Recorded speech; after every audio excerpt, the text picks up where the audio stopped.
오늘 우리 계시는 하나님 말씀 요한복음 4장 31절부터 34절에 있는 말씀입니다. 우리 한 목소리로 같이 봉독하십시다. 그러는 동안에 제자들이 예수께 랍비님 잡수십시오 하고 권하였다. 그러나 예수께서는 그들에게 말씀하시기를 나에게는 너희가 알지 못하는 먹을 양식이 있다 하셨다. 제자들은 누가 잡수실 것을 가져다 드렸을까 하고 서로 말하여 예수께서 그들에게 말씀하셨다. 나의 양식은 나를 보내신 분의 뜻을 행하고 그분의 일을 이루는 것이다. 오늘 우리에게 주시는 하나님의 말씀입니다. 말씀을 주신 주님께 감사드립니다. 네. 사랑하는 성도 여러분, 지난 한 주간 동안도 안녕하셨습니까? 예, 완연한 봄 날씨가 계속되고 있습니다. 물론 어떤 때는 좀 내려가기도 하고 또 다가오는 일기예보를 보니까 90도가 넘는 날도 온다 그래요. 좀 왔다 갔다 하는데 그래도 이 아름다운 계절에 여러분 또 한 번 반가이 뵙고 한 마음으로 하나님 앞에 예배드릴 수 있게 된 것 얼마나 감사하고 기쁜 일인지 모릅니다. 참 좋습니다. 오늘 예배드리신 여러분 한 분 한 분 위에 또 예배가 끝난 후에 유튜브 동영상을 통해서 말씀을 대하실 성도 여러분께 오늘도 우리 주님께서 주시는 은혜와 평강이 충만하게 임하시기를 진심으로 기원합니다. 많은 사람들이 행복을 찾으며 인생을 살아갑니다. 어느 분은 행복을 따라가고 추구하는 인생도 이렇게 얘기했습니다. 어떤 사람이 행복을 찾아 길을 떠났는데 저 산에 올라가면 행복이 있다. 열심히 산에 올라갔습니다. 올라가서 보니까 거기에 조그마한 팻말이 있는 거예요. 행복은 여기 있는 게 아니라 요 다음 산에 있다. 그래서 또 열심히 올라갔습니다. 올라가서 여기에는 행복이 있나 찾았는데 거기도 조그마한 팻말이 있는데 보니까 행복은 여기 있는 것이 아니라 요 다음 산에 있다. 그랬습니다. 열심히 내려서 또 올라갔습니다. 올라가 보니까 똑같은 사인이 있었습니다. 행복은 여기 있는 것이 아니라 저 산 너머에 있다. 이렇게 몇 번을 이렇게 올라갔다 내려갔다 하다 보니까 황혼이 찾아와서 날이 점점 어두워지게 됐습니다. 마지막 힘을 다해서 산을 올라가 보니까 행복이 어디 있는지 볼 수 있는 표지판도 볼 수 없게 되었다 하는 그런 얘기입니다. 어쩜 우리 인생의 모습을 이 이야기는 잘 얘기해 주고 있습니다. 돈을 벌면 행복해질 수 있을까? 돈 찾아서 산을 올라보지요. 근데 잡아보니까 잠시는 기쁜데 별거 아닌 것 같아요. 출세하면 행복이 있을까? 열심히 쫓아 올라가 봅니다. 올라가 보니까 또 그것도 별거 아니에요. 시간 지나고 보니까. 인기 있는 사람이 되면 명예를 얻으면 행복할까? 찾아가 봅니다. 열심히 올라가 보는데 올라가 봐도 별로 신통치 않습니다. 잠시 동안은 즐거운 것 같습니다. 그러나 시간이 흐르면 그것도 역시 별것 아닌 것을 발견하게 됩니다. 이렇게 인생을 살다가 보니까 행복이 어디 있는지 알려주는 표지판도 읽을 수 없는 그런 황혼기에 접어드는 것이 우리 인생이 아닌가 하는 생각을 해보게 되는 것입니다. 사랑하는 성도 여러분, 우리가 인생을 어떻게 살아야 되겠습니까? 이렇게 살 수는 없지 않습니까? 그래도 한 번 사는 인생인데 뜻있고 가볍게 살아야 되지 않겠습니까?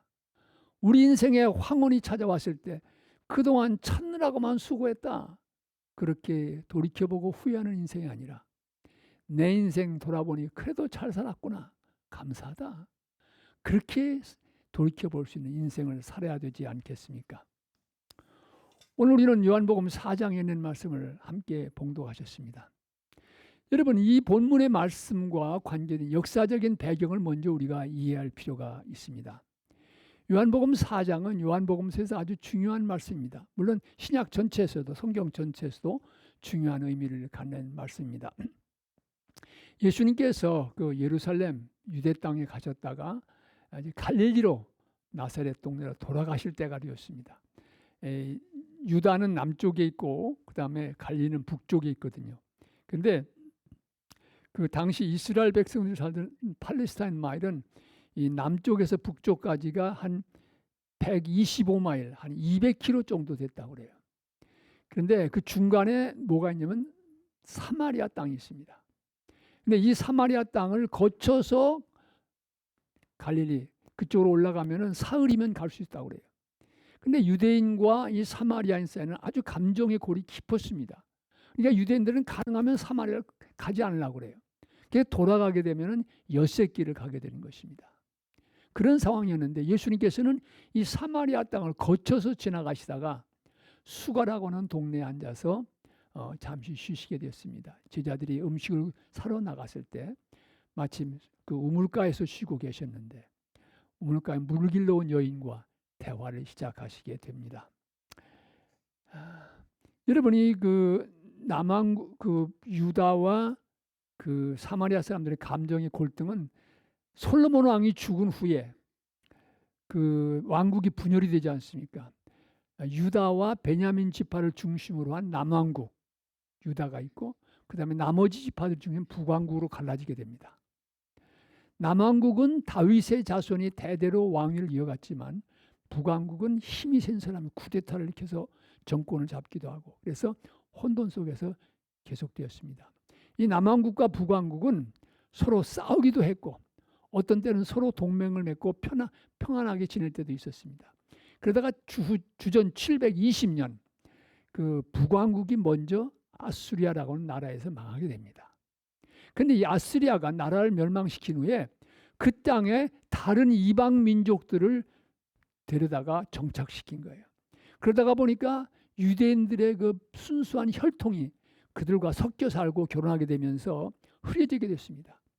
그래서 남왕국 사람들은 이 북왕국 사마리아 사람들을 그렇게 유대의 정통 후손으로 보질 않았습니다. 그래서 그 남왕국도 나중에 이제 바벨론에서 망하게 되죠. 포로 생활하다가 돌아와서 다시 예루살렘 성전을 재건하려고 할 때 이 사마리아 땅에 살던 사람들이 우리도 거기 참여하게 해달라. 그런데 유대 사람들은 한마디로 거절했습니다. 그러다 보니까 그 감정의 골이 더 깊어졌지요. 그래서 사실은 유대 사람들은 사마리아 사람들을 개처럼 생각을 했습니다. 그런 감정의 골이 깊은 갈등과 그런 벽이 있었던 그런 현실이었습니다. 그런데 예수님께서 이 사마리아 땅을 지나서 그 갈릴리로 가시게 되었다고 하는 것은 상당히 중요한 의미를 갖습니다. 무엇보다도 사마리아인과 유대인 사이의 갈등의 골을 거기에 사로잡히지 않고 주님은 넘어서셨다는 얘기죠. 그리고 더군다나 그 당시의 문화적인 관습에 의하면 남자가 길에서라든지 우물가에서 여자에게 먼저 말을 거는 것은 있을 수가 없는 일이었습니다. 특별히 예수님이 랍비라고 선생님이라고 그랬는데 랍비로서 이 여성에게 이야기를 건다고 하는 것은 결코 쉬운 일이 아니었습니다. 게다가 나중에 알려지지만 이 여자가 깨끗하고 정결한 삶을 살았던 사람이 아닙니다.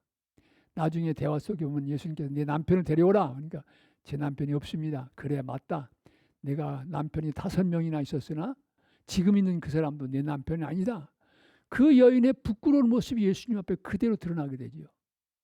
얼룩진 과거를 살아온 그 여인인데도 예수님께서 먼저 물을 달라고 접근하시면서 대화를 하셨다고 하는 것입니다. 여기서 우리는 예수님께서 인간이 쌓아놨던 모든 편견과 장벽들을 뛰어넘어서 생명을 살리기 위해서 접근하시는 그런 모습을 우리가 보게 되는 것입니다.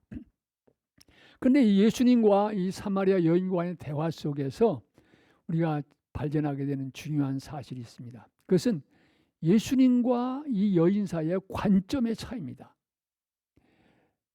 오늘 본문 이전에 예수님께서 이 여인과 대화하시면서 매일 마시는 물에 대해서 얘기를 하시게 되는데 예수님께서 내 안에서 솟아나는 생수다 내가 줄 수 있다 말씀하시니까 이 여인은 매일 마시고 사는 물에 대한 이야기를 하고 있습니다. 예수님께서 말씀하시는 우리 안에서 솟아나는 영생에 이르게 하는 샘물을 말씀할 때 이 여인은 그 물을 내게 줘서 다시는 물길로 오지 않게 해주시기 바랍니다. 여러분 관점의 차이가 보이지 않습니까? 여인 자신은 목마르지 않고 샘에 올 필요도 없는 그 물을 말하고 있습니다. 여인이 보이는 물에 대해서 말한다고 하면 예수님 보이지 않는 물에 대해서 말씀하고 계신 것이죠.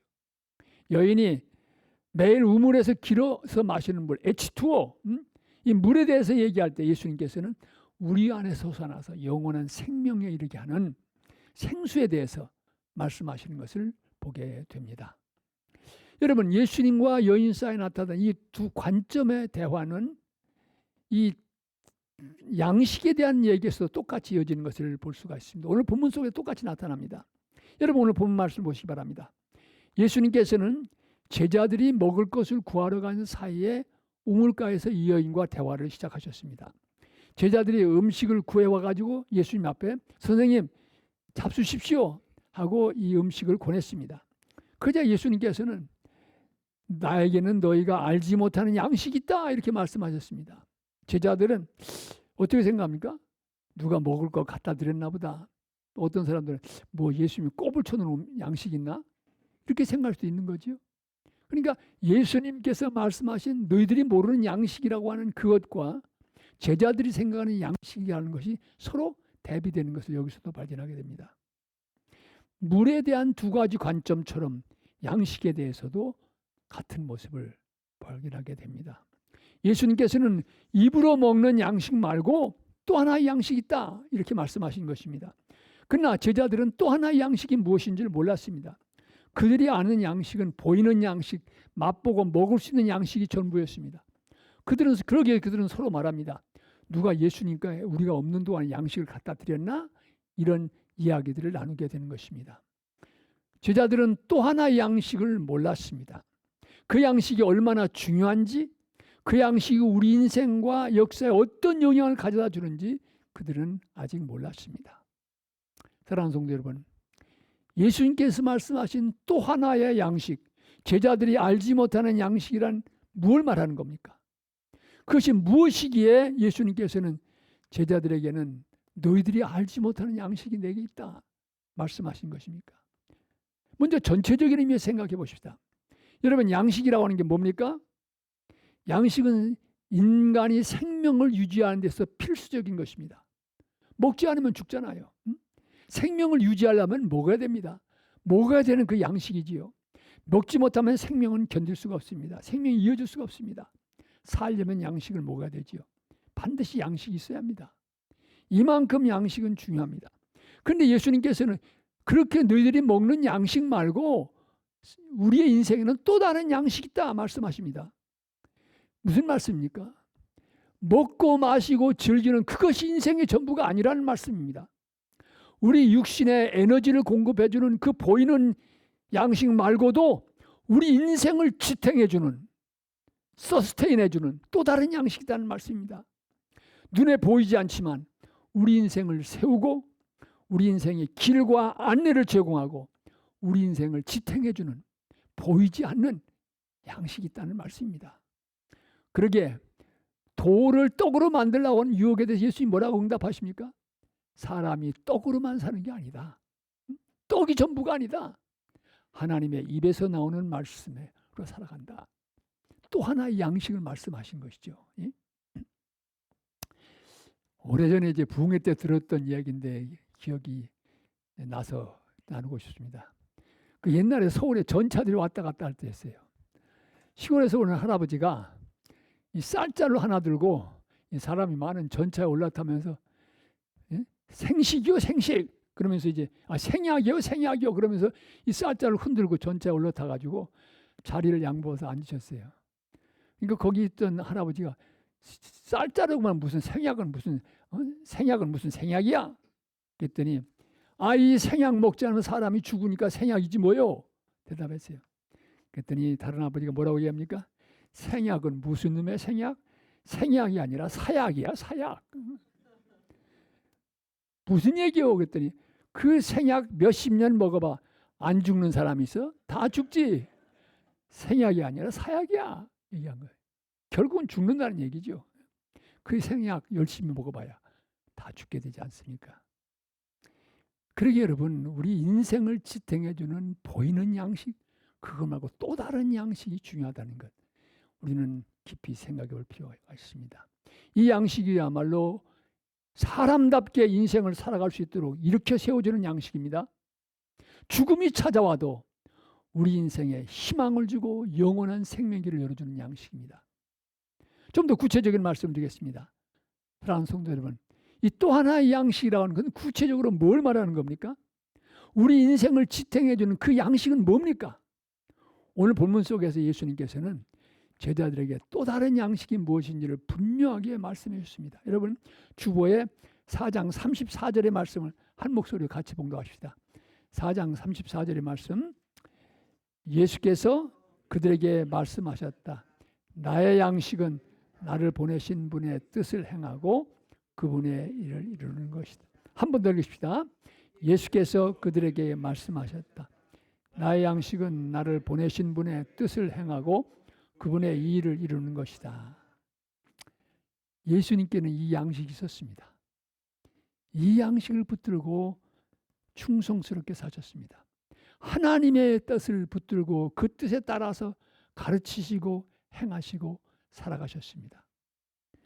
예수님께서는 자신을 향한 하나님의 뜻을 분명히 깨닫고 붙드셨습니다. 그 맡겨주신 일을 위해서 죽기까지 충성하셨습니다. 예수님을 보내주신 하나님의 뜻이 뭡니까? 예수님께서 나를 보내신 이의 뜻을 행하는 거라는데 그 하나님께서 예수님을 보내주신 그 뜻이 뭡니까? 우리는 요한복음 3장 16절에서 분명히 알 수 있죠. 누구든지 저를 믿는 사람은 생명을 얻게 하는 것, 멸망치 않고 영원한 생명을 얻게 하는 것, 그것이 주님의 사명이고 그것이 주님의 양식이었습니다. 요한복음 10장 10절도 이 사실을 분명히 말하고 있습니다. 도둑은 다만 훔치고 죽이고 파괴하려고 오는 것이다. 나는 양들이 생명을 얻고 더 넘치게 얻게 하려고 왔다. 예수님이 왜 오셨습니까? 예수님이 오셔서 이룩하신 사명이 무엇입니까? 우리 양들로 하여금 생명을 얻게 하고 더욱 풍성히 얻게 하는 것이다. 잘 먹고 잘 입고 맛있는 거 먹는 그게 인생의 전부가 아니다. 그것을 넘어서는 인생의 사명이 있고 생명을 주신 하나님께서 기대하시는 삶의 길이 있다. 이것을 깨닫는 것, 그것이 바로 또 하나의 양식이라는 말씀을 하고 계십니다. 사랑하는 성도 여러분, 오늘 우리에게도 이 또 하나의 양식이 필요합니다. 돈이 필요하지만 진정한 영원한 행복을 돈이 가져다 주지 않습니다. 아무리 맛있는 거 먹고 재물이 주는 즐거움을 붙들어도 거기에 영원한 행복이 있는 것 아니지 않습니까? 그런 말씀 드리면 목사님 돈도 못 벌어본 사람이 그런 얘기를 합니까?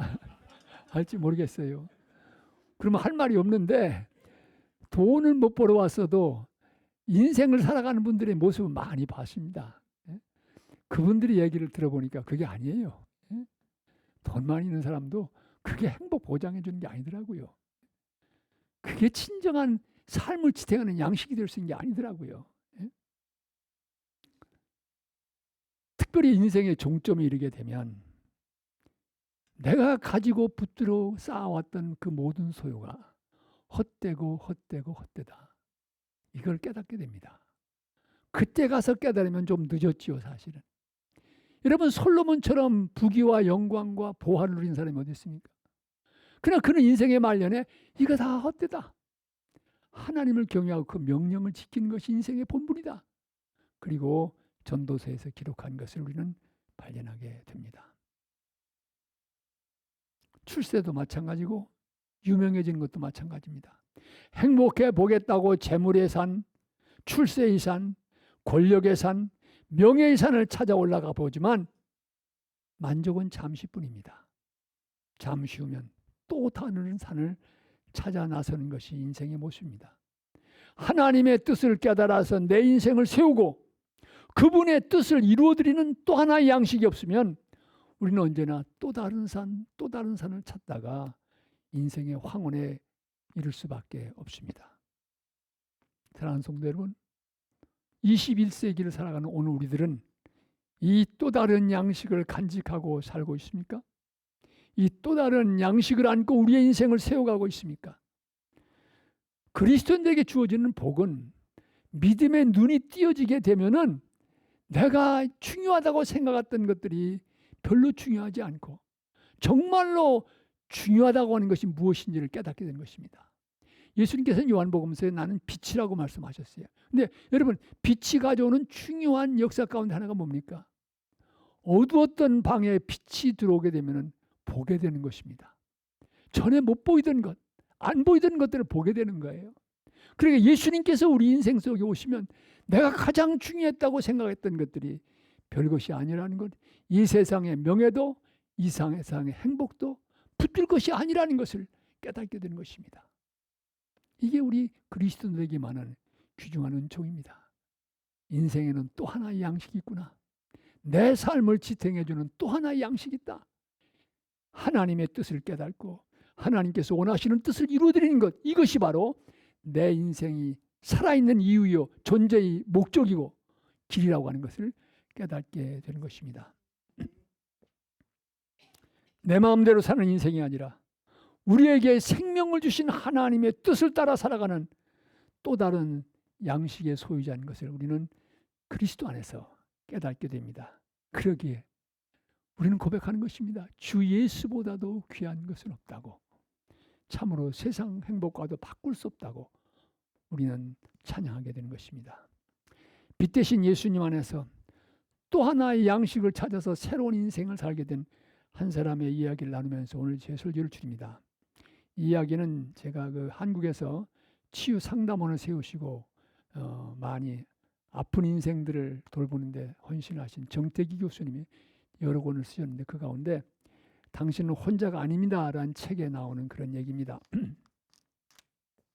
이 정태기 교수님이 미국에서 이제 공부할 때 한인교회 주일학교를 도왔다고 해요. 그래서 학생 수가 늘어나도 시원치 않은 반에 자꾸 학생이 주는 거예요. 그래서 답답해가지고 전화를 걸면은 선생님 미국 교회 가는데 너무너무 재밌어요 그러는 거예요. 그래서 도대체 그 미국 교회는 어떻게 하길래 저렇게 어린아이들이 몰려가나. 왜냐하면 학교 스쿨버스로 학생들을 데려가는 거예요. 그만큼 뭐 몇천 명 어린이가 모인다고 그때 알려졌던 학교 같아요. 그래서 거기 가서 이 비법이 무언지를 배우겠다고 가신 거예요. 주일날 거기 찾아가가지고 제가 한교선 목사인데 이 교회 주일학교가 너무 잘 된다는 얘기를 들어서 제가 좀 배우러 왔습니다. 그랬더니 거기 있는 분들이 저희하고는 얘기할 거 없고요. 제니라고 하는 선생님이 계신데 그 선생님하고 얘기하세요. 그랬어요. 그 제니 선생님을 기다리는데 이 선생님이 여간에서 안 오시는 거예요. 또 한번 재촉하면 선생님 곧 오실 거라고. 그래서 한참을 기다렸는데 이제 거기서 이렇게 이제 복도 쪽을 보니까 어떤 그 상당히 몸이 체중이 무거우신 분, 그분이 이렇게 걸어오는 거예요. 저 제니 선생님 오신다고.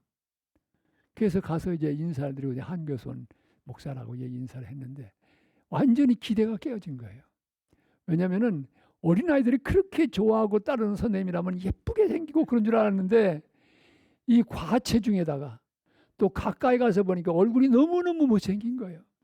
그러니까 제니가 눈치를 채고 못생겨서 실망하셨지요? 그런 거예요. 그러면서 이제 어떻게 해서 이 주일학교가 이렇게 잘 되나가냐고 그 비결을 물어봤습니다. 그랬더니 그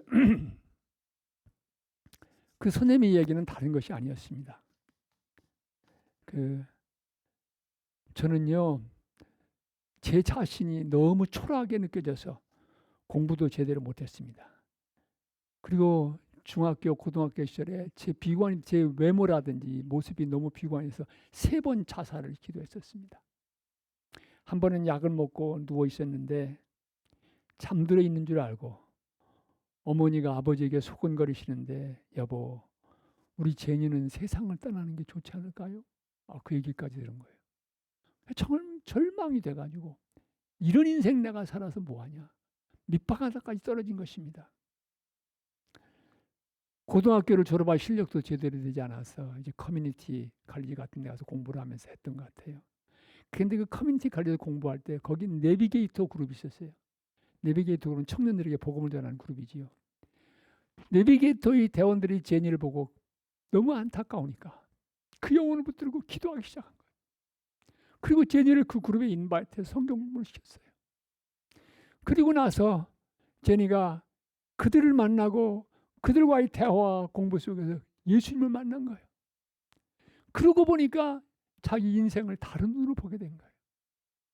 그러면서 무언가 일을 하고 싶은데 제일 부담이 안 되면서 할 수 있는 일이 뭘까 생각해 보니까 유치부 꼬마들을 돌보는 거예요. 걔들은 잘생겼든지 못생긴 그거 별로 관하지 않잖아요. 그저 선생님이 자기를 사랑하면 좋으니까. 그래서 그 아이들을 사랑해 주기 시작한 거예요. 그랬더니 그 아이들이 선생님 따르는 게 너무너무 감사한 거예요. 그때부터 제니가 기도하기 시작했어요. 하나님, 나를 따르고 사랑하는 이 아이들을 위해서 어떻게 하면 제가 좋은 교사가 될 수 있습니까? 어떻게 하면 이 아이들을 제대로 가르칠 수 있습니까? 기도를 했는데 한 3년쯤 지나고 나니까 기도할 때마다 아이디어가 떠오르는 거예요. 아이디어가 떠오르는 거예요. 아, 이렇게 하면 어떻겠니? 이렇게 해봐라. 그런 아이디어가 떠오르.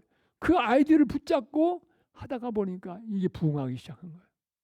그러면서 선생님, 저는요, 제가 잘해보려고 뭐 노력한 거 없어요. 기도하다가 주님께서 주신 아이디어를 믿고 그것 붙들고 했을 때 바로 이런 놀라운 역사가 일어났다라는 얘기였습니다.